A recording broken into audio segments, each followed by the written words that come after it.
Welcome! We are here at our local banana plant. Didn't even know we had one, but hey, we have a local banana plant. Anyway, back on topic. This is a 2014 Volkswagen Polo of the 5th generation. It's a 1.2 liter TSI model producing a whopping, for a Polo, 105 horsepower, which is plenty, as you will see in this review. Anyway, this is kind of a revolutionary Polo. Why is that? Well, it's a really good one.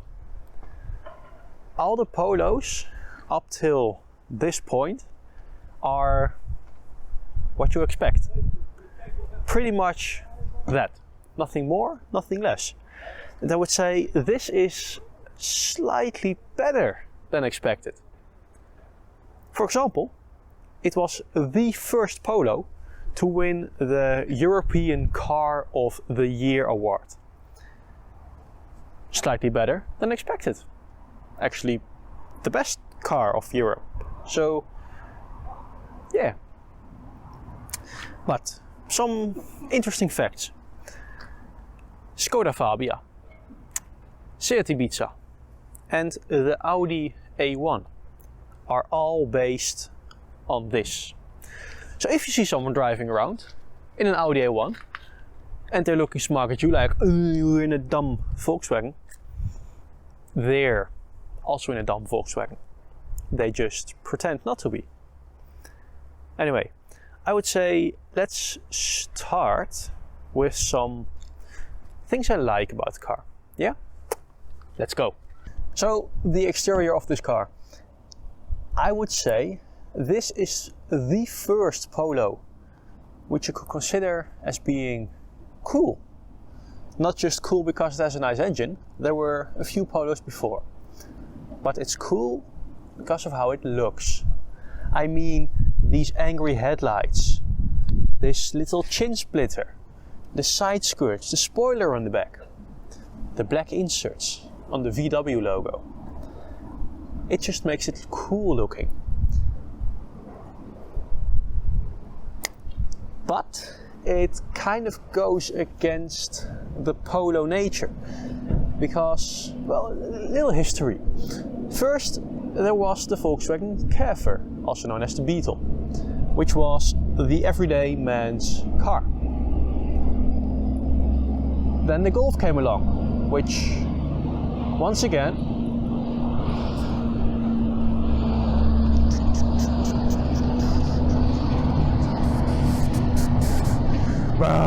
tick-a-tacker. Please excuse the tractor. There's a building site like over there, so maybe I should choose another spot, but we're here, so we're staying here. I was talking about the everyday man's car. After the Beetle, the Golf came along. Then the Golf got cooler, and the Polo came along. And now we have the Polo.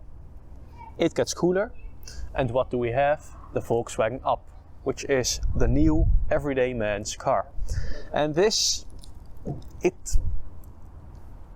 for me personal, it kind of bugs me.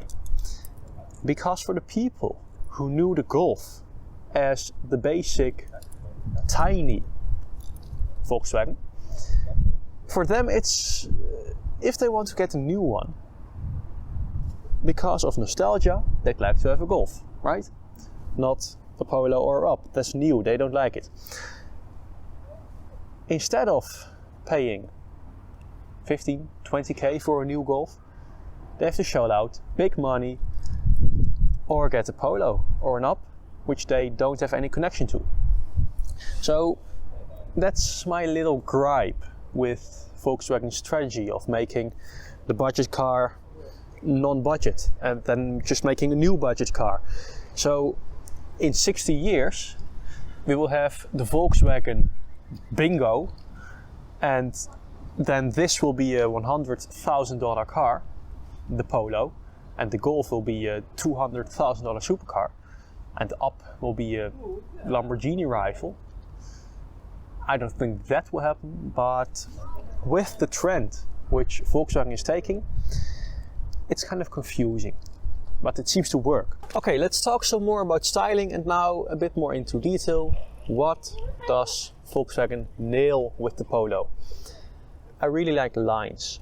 I really like continuous lines. For example, this line, which goes from here, but wait, it doesn't even start here. It starts, holy fuck. Let me adjust the camera angle. This is probably one of the greatest lines I've seen in recent car design. From this hood, there's this line, right? And then the hood bends away, but this line continues on in the headlight. One continuous line. And then, from the headlight, the line continues on once again. Down, down, down, down, down the car. Across the whole vehicle. I mean, holy fuck, Volkswagen. Your designer, pay him some more. This guy knows how to make appealing and nice cars. And maybe, hey, Honda, take some inspiration. Make nice cars, make beautiful cars. Because lines like these are gold.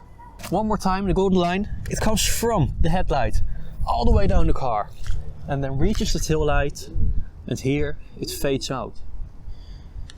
Bam! Back end. Look at how beautiful this is. Nice big tail lights, clearly visible, small little splitter, and just nice styling. Nice, long, sweeping, horizontal lines, which make the car look wider than it is, which make the car more luxurious than it is.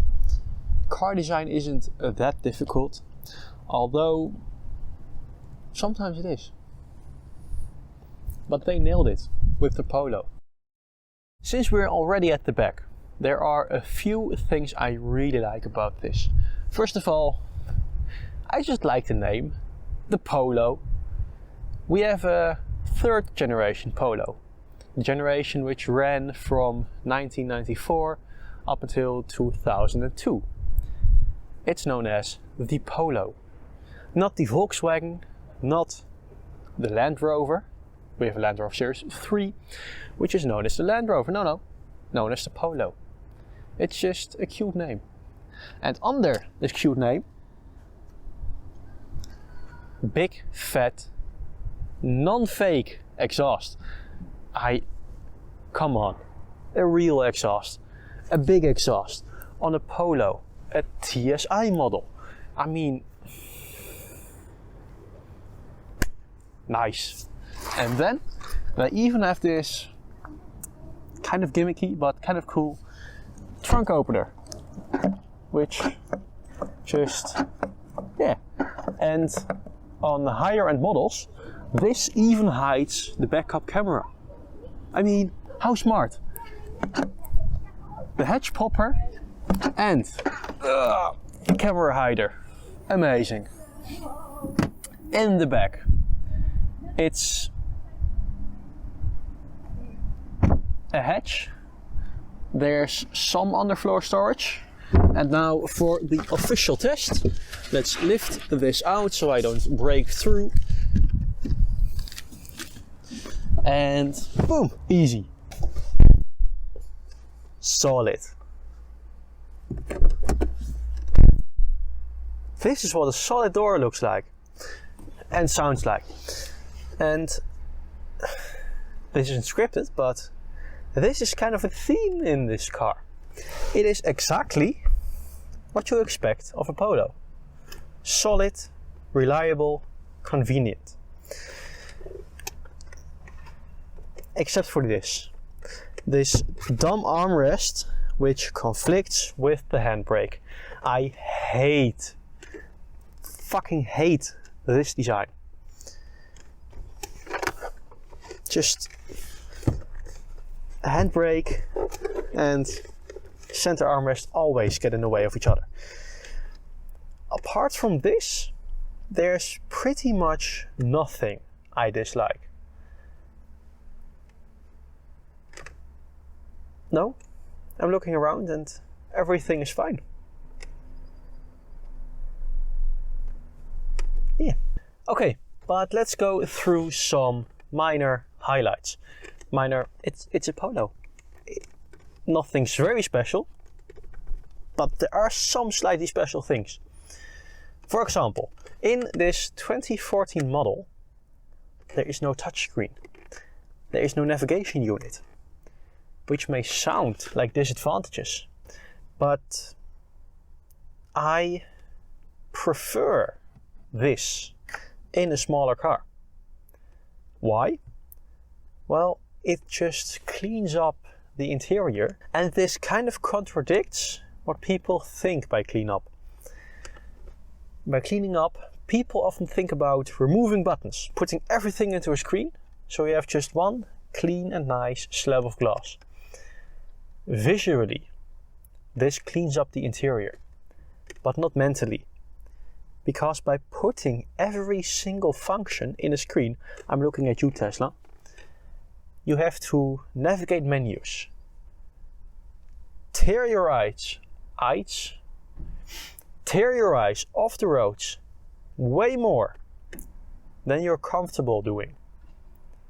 And all of this makes you a sloppy driver. Here, simple buttons, simple radio system, just a damn volume knob, Tesla.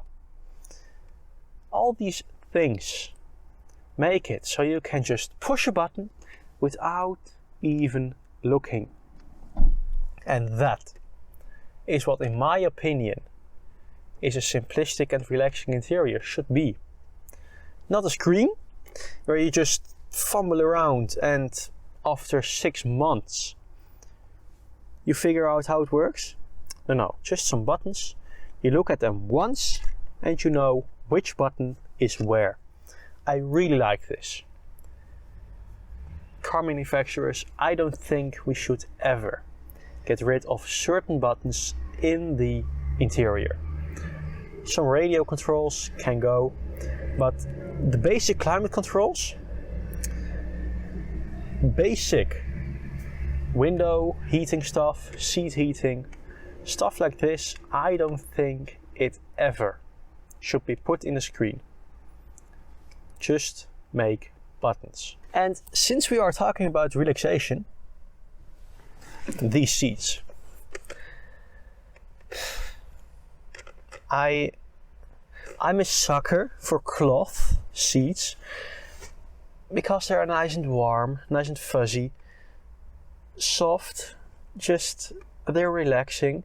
These seats are perfectly sized for my butt, not too wide where you don't have any grip, and not too small where your butt gets pinched. Just perfect. One minor gripe, once again, these cup holders here in the center, they are pretty tiny, and what's even worse, the space is quite limited by the center dash controls, yeah. So there's not that much space here to put big cups. Apart from this, there are big cup holders here, and well, just in general terms, storage. Nice storage here, nice storage here. Just, it's a Polo. I mean, what did you expect?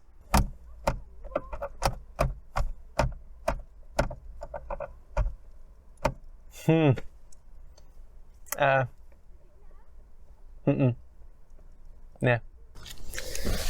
Oh.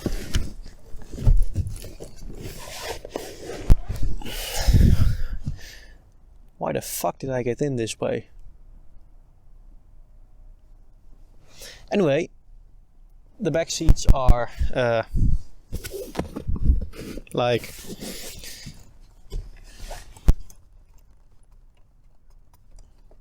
oh, yes, I figured out how the cup holder works. It's actually Germany. This is rather under-engineered. Just one mounting point and just one pressure Huh? How could this be? Germany. You disappoint me. You disgust me. Bad cup holder. Apart from this, there isn't, well, anything in the back. Yeah. Before we start driving, I want to show you one part about this vehicle which I cannot really show you in the driving portion, and that's its stance. I mean, look at how low this is to the ground. Speed bumps are scary. I mean, look, it's almost my head. So this is, what is this? 10 centimeters? 4 inches? Something like this? That's not high, that's not tall, that's very low.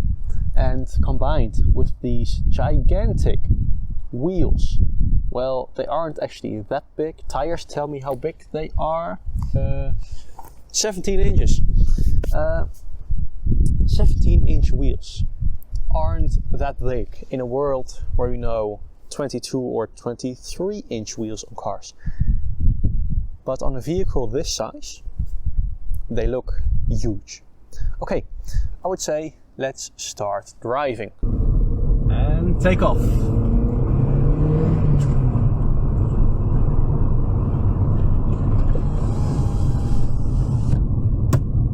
Welcome to the new, well, actually not new, there's a newer generation, but welcome to the new Polo. New for me, the 5th generation.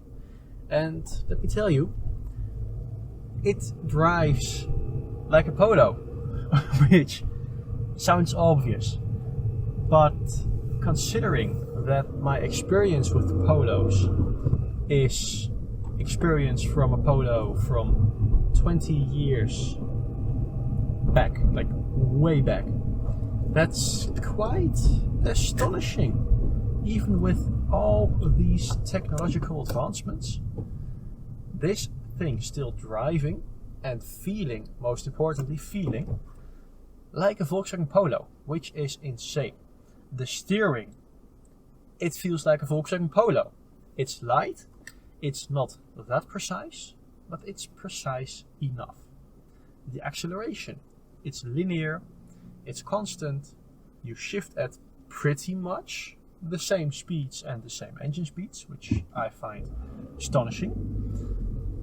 And in general, it once again feels like a Polo, and that's just cool. In general, well, not cool. Polos aren't cool. This one is slightly cool, but just the fact I can't words. I cannot really wrap my head around the fact that this 15 years later feels the same. And don't get me wrong, I don't mean this in a way that there hasn't been any technological advancements. This feels preciser, more stable at high speeds, and just safer in general. What's the difference then?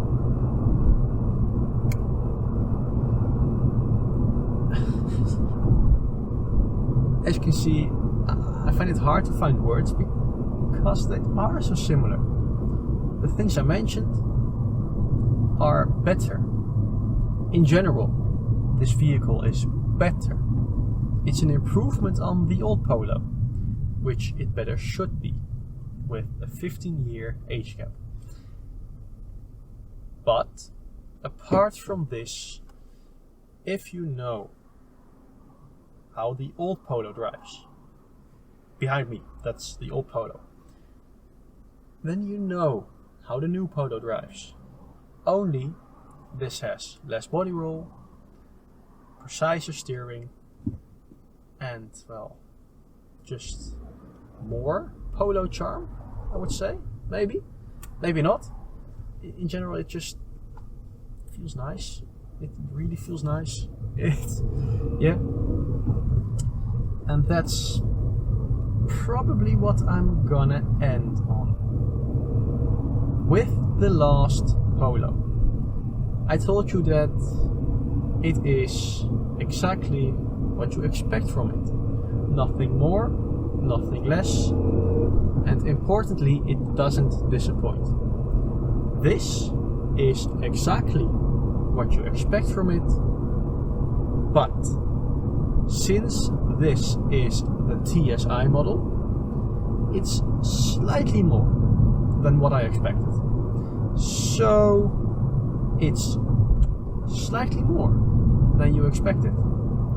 It still doesn't surprise, and it definitely doesn't disappoint. I'd say it's a nice car, it's a solid car. If you have one, enjoy driving it. I really like the driving experience of this Polo. I've said Polo way too many times, but I like it. I like the name Polo, as I already said in this review. Anyway, thank you very much for watching. Have a nice day, and grab yourself your cookie. Goodbye. Normally I accelerate at this point or do some stupid stuff, but now I'm just stuck on a red light. That's just, I don't know, that's cool. Bye!